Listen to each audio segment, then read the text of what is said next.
Table के tab के अंदर आखिरी ऑप्शन है हमारे पास प्रॉपर्टीज। प्रॉपर्टीज की मदद लेते हुए बेसिकली आप अपने टेबल की अलाइनमेंट को लेफ्ट, सेंटर और राइट कर सकते हैं। मैं अपने टेबल की अलाइनमेंट को सेंटर करता हूं और ओके करता हूं, तो टेबल मेरा पेज का सेंट्रलाइज हो गया है।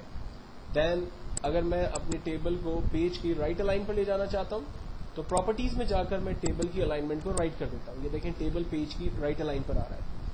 तो वैसे आमतौर पे अगर आप टेबल को कभी लेफ्ट, सेंटर, राइट करना चाहेंगे तो होम के बटन में ये जो ऑप्शंस अवेलेबल हैं इनकी मदद लेकर आप काम नहीं कर सकते। ये फॉर्मेटिंग टूल्स हैं जो कि आपके टेक्स्ट की अलाइनमेंट को लेफ्ट, सेंटर, राइट करते हैं। लेकिन अगर आप ये चाहें कि पूरा टेबल आपका लेफ्ट, सेंटर, राइट अलाइन हो तो इसके लिए आपको लेआउट के अंदर आकर प्रॉपर्टीज में जाना होगा और यहां से टेबल की अलाइनमेंट को लेफ्ट, सेंटर या राइट सेट करना होगा। अच्छा, टेबल की अलाइनमेंट को जब मैंने लेफ्ट अलाइन किया तो आप देखें यहां पर काफी फ्री स्पेस आ रहा है।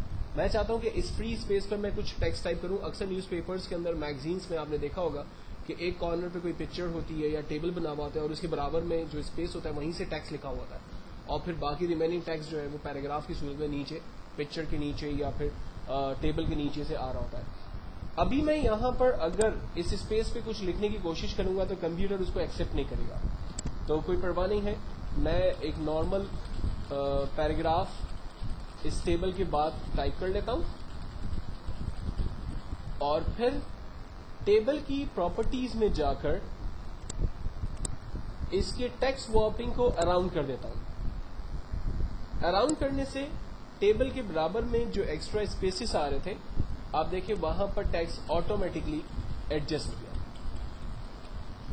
अगर मैं इसके अराउंड के ऑप्शन को यानी टेक्स्ट वॉर्पिंग जो मैंने अराउंड की है अगर मैं इसको नन कर दूंगा तो ये दोबारा टेक्स्ट अलहदा हो गया टेबल से और टेबल जहां पर खत्म हुआ उसके बाद हमारा टेक्स्ट हमें नॉर्मली नजर आ रहा है।